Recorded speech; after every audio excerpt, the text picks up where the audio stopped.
Hi, this is Eric from Cafe Watercolor. Thank you for joining me in this special quickie video for Mother's Day.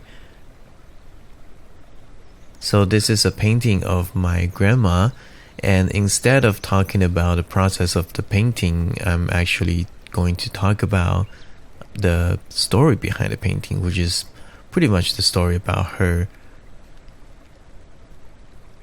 So my grandma is somebody really special to me. She's a very special lady, and she's probably my closest grandparent. Among all the grandparents, she is closest to me. She has quite a bit of story, and I heard a few that she told me, and I heard a few from her children, which is my uncles and some of my aunt and my mother especially. She's originally from China, and during the Civil War, she moved with my grandfather, her husband, to Taiwan. She always liked to talk about that story, how in the middle of the night, they are in the boat and the wave crashing so high is way above their head and things like that. It's pretty scary, and the boat is rocking and things like that. So she always liked to talk about that story, and feels like it's really out of reach for me, but it is part of the history that she's been living with. And actually I think they made a brief stop in Mazu, which is like an island between Taiwan and China, and she's been living there for a while, and that's where my mother was born. And then she moved to Taiwan, the southern part of Taiwan, and then she raised her family there, my mother included. She has 5 children, and not sure exactly when, but I think pretty soon after I was born, she moved to America. She moved to Atlanta, Georgia, which is a very interesting choice to move Chinese there, because I don't know, I assume a lot of time people usually go to California or places that has a little bit more Asian there. But she moved to Atlanta, Georgia, and she started her new life there. And that's my first memory about her. I remember meeting her when I was very, very little, and I remember walking with my aunt around her neighborhood, and there's a lot of huge tall trees. It's around the fall time, and it's a very beautiful place actually.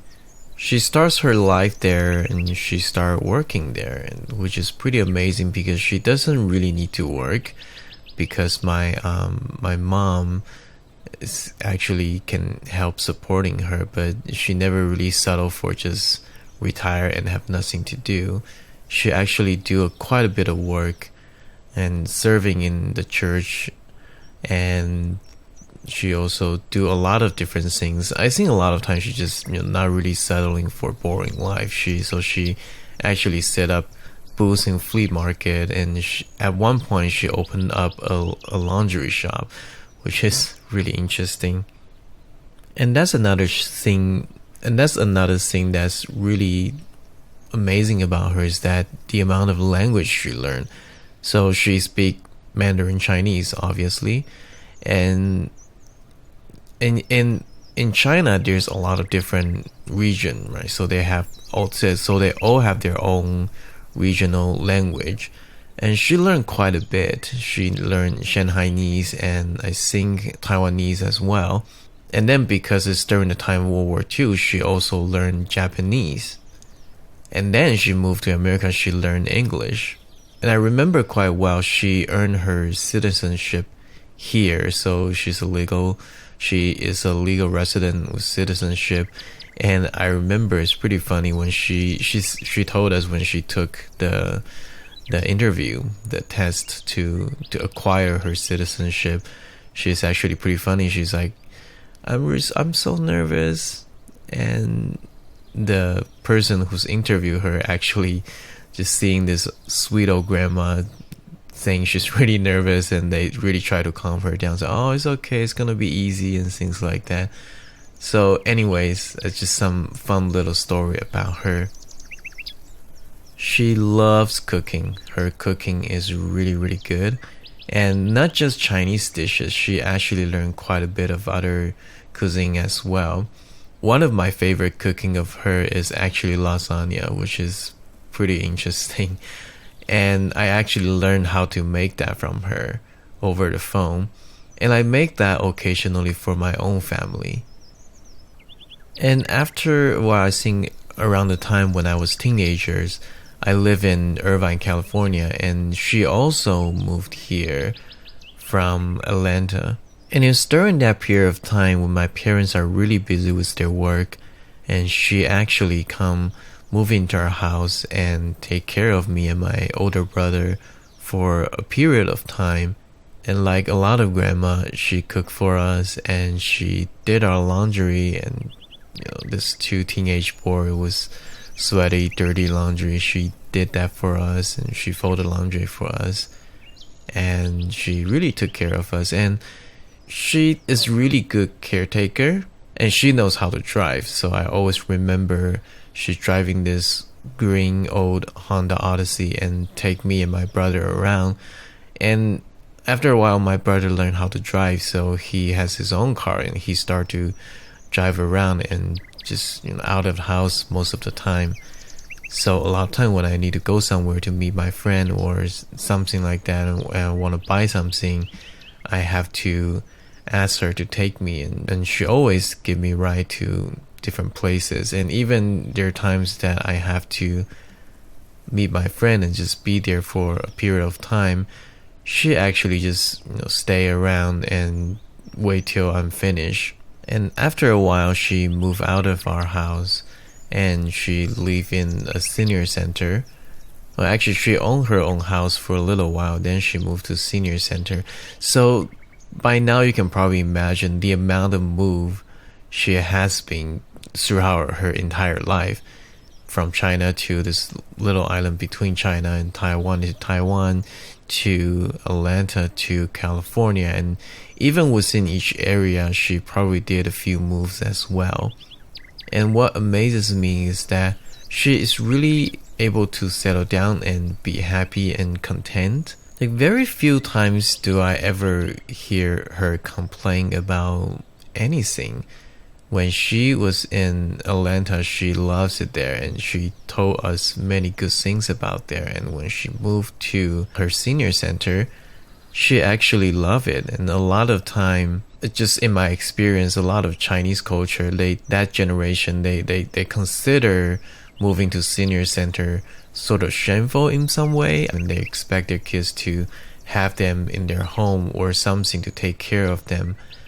But my grandma is different. When she moves there, she actually is really happy to be there. And a lot of times she shared many good things about the senior center to us, like the classes she can take and how nice like the community is there. And she actually has her little own garden there. She plants stuff and she make food for people in there and just things like that. And it just really she's really give out this joyful and just very calm, gentle vibe to everyone around her. So underneath all that gentle and sweetness, I know that she is a very strong woman. She's not really strong in terms of the way she speak and the way she do things, but she's very strong and resilient after all the things that been through her life, being through war, being through a lot of migration. She's still able to keep this heart of joyfulness, even after the pass away of my grandfather, which passed away when I was very little. And throughout all this drama and challenge in her life, she's still able to find joy and content in her everyday life. Every time I meet her, she seems happy and she seems really content and calm and gentle. So I believe she is a very strong woman inside. And then probably about 7 years ago, she moved back to China because a lot of her kids are in China. A lot of my uncle and aunts are in China doing business. So they thought it could be better, they can take better care of her if she is there, and she moved there again. And about almost 5 years ago, when I moved from California to Seattle, Washington here, on my way, I was driving, with a bunch of stuff in my car.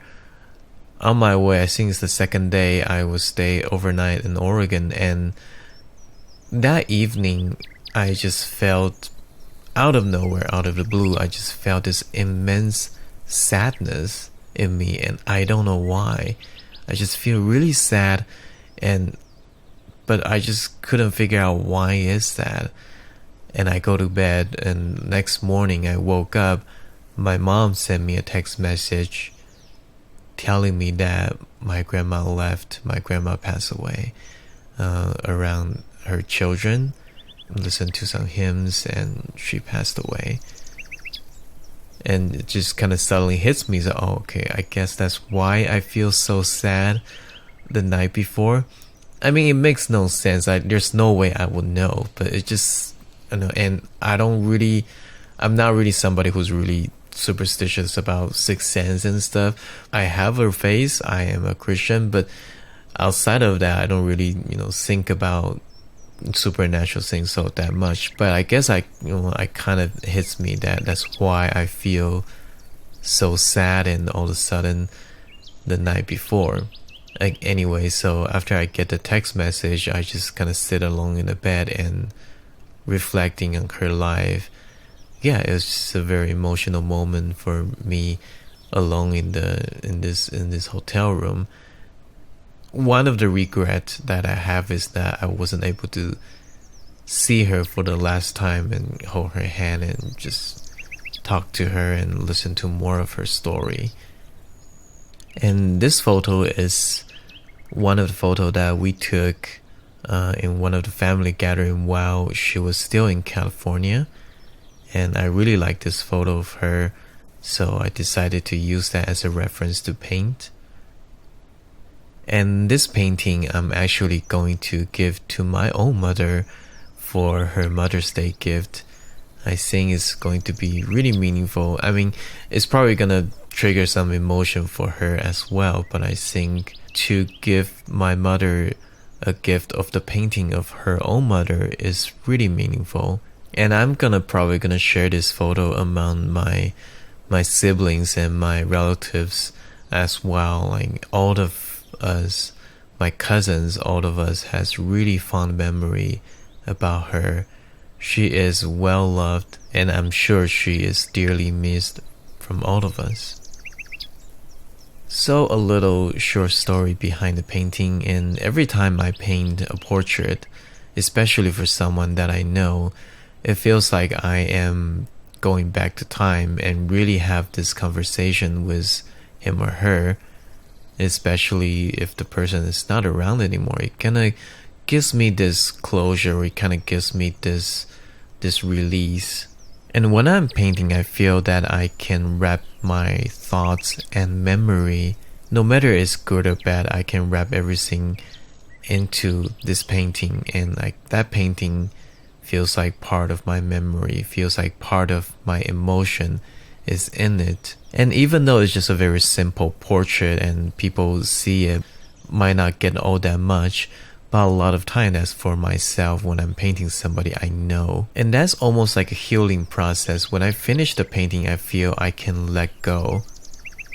And that doesn't always mean that it's bad. Like I can let go of the bad things. Sometimes I can let go of regret, grudges, or something that's just pretty negative. But sometimes I can also let go of like the good and fond memory. It doesn't mean I forget them. It just feel like I can let it out. I can kind of release them. Some people let it out by music. Some people let it out by just speaking about it. Painting is kind of the way that I do it. And I think with me painting this portrait and I able to share this story with you, kind of complete the process. So I hope you enjoy this painting. And again, this video is a little bit different. I'm not really sharing about the painting process, but I think sometimes the subject itself is very worth sharing. And in this case, I think the subject itself is much more interesting and important than how I painted in my process. So I hope you like it, and if you're a mother, have a wonderful Mother's Day, and I hope you all have a great day wherever you are. Thank you for watching, and I will see you guys next time.